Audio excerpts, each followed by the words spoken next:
കേരള സാഹിത്യ അക്കാദമിയിൽ പോരുമുറുകുന്നതിനിടെ ഇപ്പോൾ കവി ബാലചന്ദ്രൻ ചുള്ളിക്കാട് നമ്മോടൊപ്പം ചേരുകയാണ്. ശ്രീ ബാലചന്ദ്രൻ ചുള്ളിക്കാട്, വളരെയധികം നന്ദി ഇപ്പോൾ പ്രതികരണത്തിന് തയ്യാറായതിന്. എങ്ങനെയാണ് ഇപ്പോൾ അക്കാദമി താങ്കളുടെ ആരോപണത്തോട് പ്രതികരിച്ചതെന്ന് താങ്കൾ ശ്രദ്ധിച്ചിരുന്നു? എൻ്റെ വില എന്ന പേരിൽ താങ്കൾ ഇട്ട കുറിപ്പ് ശ്രദ്ധയിൽപ്പെട്ടിരുന്നു എന്ന് പറയുന്നു. അതിൽ സംസാരിക്കുമെന്നാണ് അക്കാദമി ചെയർമാൻ നേരത്തെ അറിയിക്കുകയും ചെയ്തത്. അത്തരത്തിൽ ആരെങ്കിലും ബന്ധപ്പെട്ടിരുന്നോ? സംസാരിക്കാൻ സാധിച്ചു? എനിക്ക് നഷ്ടപരിഹാരം തരാം എന്ന് പറഞ്ഞു. ഞാൻ നഷ്ടപരിഹാരത്തിനോ പണത്തിനോ വേണ്ടിയല്ല ആ കുറിപ്പിട്ടത്.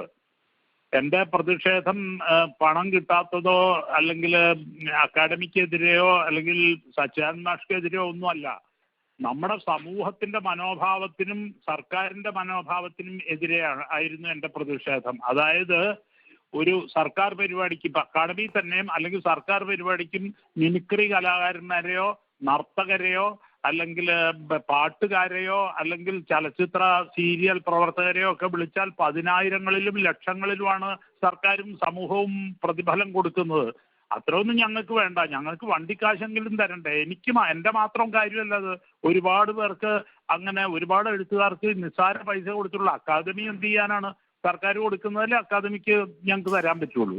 അവിടുന്ന് തിരുവനന്തപുരത്ത് നിന്ന് വരുന്ന തൃശ്ശൂർ വരെ വന്ന എൻ്റെ കൂട്ടുകാരൻ കഥാകൃത്ത് മധുപാലിന്, സന്തോഷ് എച്ചിക്കാനത്തിന്, അങ്ങനെ എത്രയോ വലിയ വലിയ എഴുത്തുകാർ, എത്രയോ കവികൾ, എൻ്റെ കൂട്ടുകാരെ എത്രയോ കവികൾക്ക്, നിരൂപകർക്ക്, എന്തിനു വടകരയെന്ന് വന്ന സജയ് കെ വിക്ക്, പ്രമുഖ നിരൂപകൻ സജയ് കെ വിക്ക് ഒക്കെ 2400 രൂപ കൊടുക്കുന്നത്. അത് അക്കാദമിക്ക് അത്രേ ഉള്ളൂ കൊടുക്കാൻ. നമ്മളെന്താ ചെയ്യുക? അപ്പോൾ സമൂഹത്തിൻ്റെയും സർക്കാരിൻ്റെയും ഞങ്ങൾ പാവം കവികളോട് എഴുത്തുകാരോടുള്ള സമീപനത്തിൻ്റെ പ്രശ്നമാണത്. ആ സമീപനമാണ് ഈ അക്കാഡമിയിലും ഒക്കെ റിഫ്ലക്റ്റ് ചെയ്യുന്നത്. ആ സമീപനത്തോടാണ് ആയിരുന്നു എൻ്റെ പ്രതിഷേധം. അല്ലാണ്ട് അപ്പോൾ ഉടനെ തന്നെ എനിക്ക് എന്തെങ്കിലും ചില്ലറ തന്ന് എന്നെ ഒതുക്കാനുള്ള പരിപാടി അത് നടക്കുമോ? ഞാൻ അതിനു വേണ്ടിയല്ലല്ലോ പറഞ്ഞത്. കാശിന് വേണ്ടി ഞാൻ സീരിയലിൽ അഭിനയിക്കുന്നുണ്ട്, അവസരം കിട്ടിയ സിനിമയിൽ അഭിനയിക്കുന്നുണ്ട്. എനിക്ക് കാശിന് അത്യാവശ്യമൊന്നുമില്ല, അക്കാഡമിയുടെ കാശിൻ്റെ. എനിക്ക് അക്കാഡമിയുടെ കാശ് ആവശ്യമില്ല. ഞാൻ ഇന്ന് വരെ പ്രസംഗത്തിന് പ്രതിഫലം ചോദിച്ചിട്ടുമില്ല, ഒന്നുമില്ല. എന്തെങ്കിലും തന്നാൽ വാങ്ങിക്കില്ലെങ്കിലും ഇല്ല, അത്രേ ഉള്ളൂ. നമ്മൾ പ്രസംഗത്തിനോ പ്രഭാഷണത്തിനോ ഞാൻ പ്രഭാഷണത്തിനോ പ്രസംഗത്തിനോ പോകുന്നത് എൻ്റെ ആശയങ്ങളും എൻ്റെ ചിന്തകളും എൻ്റെ ആവിഷ്കാരങ്ങളും പ്രകടിപ്പിക്കാൻ വേണ്ടിയിട്ടാണ്. അതിന് അവസരം കിട്ടുമ്പോഴാണ്, അത്രേ ഉള്ളൂ.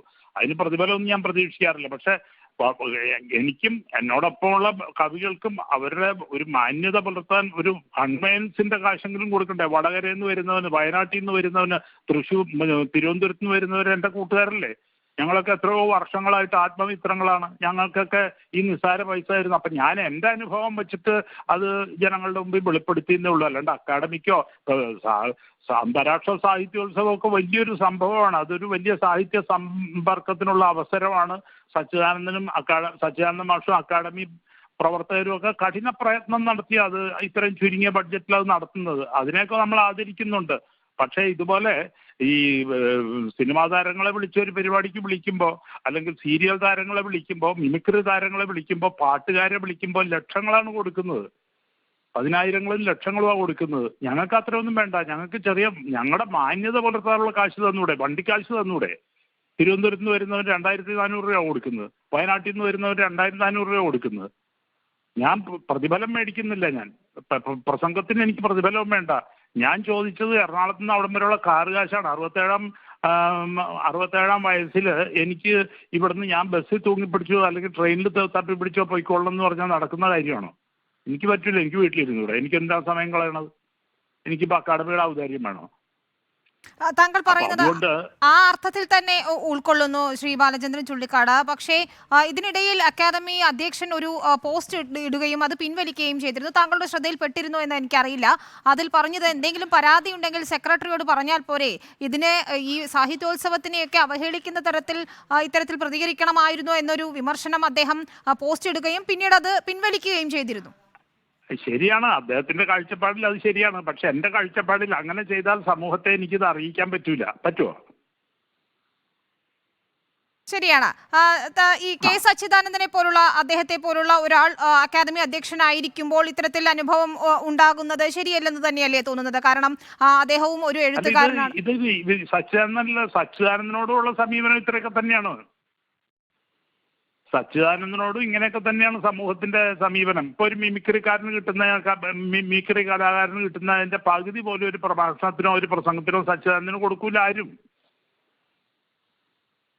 താങ്കൾ ഇത്തരത്തിൽ വിമർശനം ഉന്നയിച്ചതിൽ പിന്നാലെ ശ്രീകുമാരൻ തമ്പി ഉന്നയിച്ച വിമർശനങ്ങൾ, ആരോപണങ്ങൾ താങ്കളുടെ ശ്രദ്ധയിൽപ്പെട്ടിരുന്നോ? അക്കാദമിയിൽ നിന്നുണ്ടായ ഒരു ദുരനുഭവത്തെക്കുറിച്ചുള്ള ഒരു പോസ്റ്റായിരുന്നു അത്. അദ്ദേഹം പ്രതികരിക്കുകയും ചെയ്തിരുന്നു. അത് താങ്കളുടെ ശ്രദ്ധയിൽപ്പെട്ടിരുന്നോ? പെട്ടിരുന്നു. പക്ഷെ അത് അദ്ദേഹം കാര്യം പറഞ്ഞിട്ടുണ്ടല്ലോ. ഞാൻ എന്ത് പ്രതികരിക്കാനാണ്? അദ്ദേഹത്തെ പോലെ ഒരാളോടൊന്നും അങ്ങനെ പെരുമാറാൻ പാടില്ല. അദ്ദേഹത്തെ കാര്യം പറയണം. അദ്ദേഹത്തെ അങ്ങനെ അദ്ദേഹത്തിന് ഒരു വിഷമം ഉണ്ടാക്കിയത്. ഇപ്പൊ അദ്ദേഹം പാട്ട് എഴുതുന്ന കാര്യത്തില് അദ്ദേഹത്തോട് ഒന്നും ഒന്നാമത് അദ്ദേഹത്തെ കൊണ്ട് പാട്ട് എഴുതിക്കാൻ എന്ന് പറഞ്ഞിട്ടുണ്ടെങ്കിൽ എനിക്കറിഞ്ഞുകൂടാ എന്തിനാണ് അങ്ങനെ. ഇപ്പൊ കേരള ഗാനം എന്ന് പറയുന്ന ഒരു സാധനം ഇവര് നമ്മുടെ ബോധേശ്വരൻ, സുഗതകുമാരി ടീച്ചറുടെ അച്ഛൻ ബോധേശ്വരൻ എഴുതിയ ഒരു കവിതയാണ്.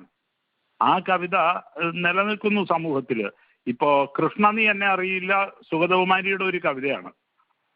അപ്പോ അക്കാഡമിയോ അല്ലെങ്കിൽ ഏതെങ്കിലും ഗവൺമെന്റ് ഏജൻസിയോ കുറച്ച് ഏതെങ്കിലും കവിയെ കൃഷ്ണദീപ് എന്നെ അറിയില്ല എന്ന് പറഞ്ഞൊരു കവിത എഴുതാൻ വീണ്ടും ഏൽപ്പിക്കുക എന്ന് പറഞ്ഞിട്ടുണ്ടെങ്കിൽ അതൊരു സുഖമുള്ള കാര്യമല്ലല്ലോ. അവർക്ക് ഒരു സംസ്ഥാന ഗീതമോ അങ്ങനെ എന്തെങ്കിലും ചെയ്യാം. ഇപ്പൊ കേരള ഗാനം എന്ന് പറഞ്ഞൊരു സാധനം നിലവിലുണ്ട്. അപ്പൊ ഇനി വരുന്ന ഒരു സാധനത്തിന് കേരള ഗാനം 2 എന്നോ 3 എന്നോ എന്തെങ്കിലും കൊടുക്കാം, അത്ര തന്നെ. എനിക്ക് അധികം അതിനെ കുറിച്ചൊന്നും പറയാനില്ല. തമ്പി സാറിന്റെ കാര്യം തമ്പി സാറാണ് പറയേണ്ടത്. ആ തമ്പി സാർ അത് പറയുന്നു. ഇനിയിപ്പോ അതിന് ഞാൻ അതിലൊന്നും പറയാൻ ആളല്ല. അതൊക്കെ അക്കാഡമിയുടെയും ഗവൺമെന്റിന്റെ ഒക്കെ ഇൻസൈഡ് കാര്യങ്ങളാണത്. ഇത് ഞങ്ങളുടെ കാര്യം ഞങ്ങൾ പറഞ്ഞു, അത്രേ ഉള്ളൂ. ഞാനൊരു റെപ്രസെന്റേറ്റീവ് മാത്രമാണ് മറ്റു കവികൾക്കും ഒക്കെ. താങ്കൾ ഉന്നയിച്ച വിമർശനത്തിൽ കാര്യമായ ഇടപെടൽ ഉണ്ടാകാം, ചർച്ച നടത്താം എന്നൊക്കെയാണ് സാംസ്കാരിക വകുപ്പ് മന്ത്രിയും പറഞ്ഞത്. അത്തരത്തിൽ ഏതെങ്കിലും സംസാരം ഉണ്ടതായി കരുതുന്നുണ്ടോ? അതിൽ ഒരു പ്രതീക്ഷയ്ക്കുമൊക്കെ ഉണ്ടോ? ഇല്ല.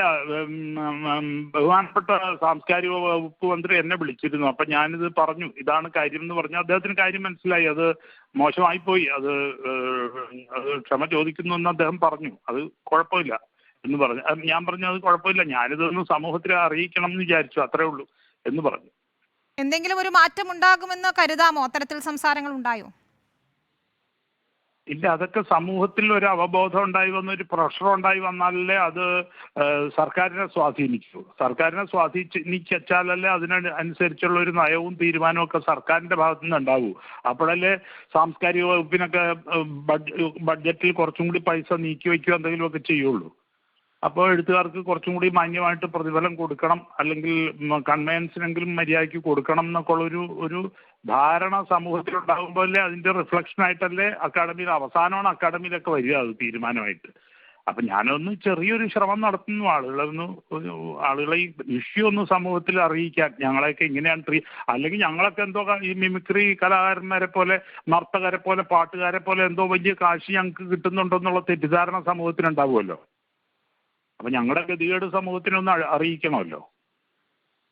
ശരി, എന്തായാലും അതൊരു തുടക്കമാകട്ടെ താങ്കളുടെ വിമർശനം എന്ന് കരുതുന്നു. ഒരു പോസിറ്റീവായ പ്രതികരണം അതിലുണ്ടാവട്ടെ എന്ന് കൂടി വിചാരിക്കുകയാണ്. വളരെയധികം നന്ദി ശ്രീ ബാലചന്ദ്രൻ ചുള്ളിക്കാട് പ്രതികരിച്ചതിന്.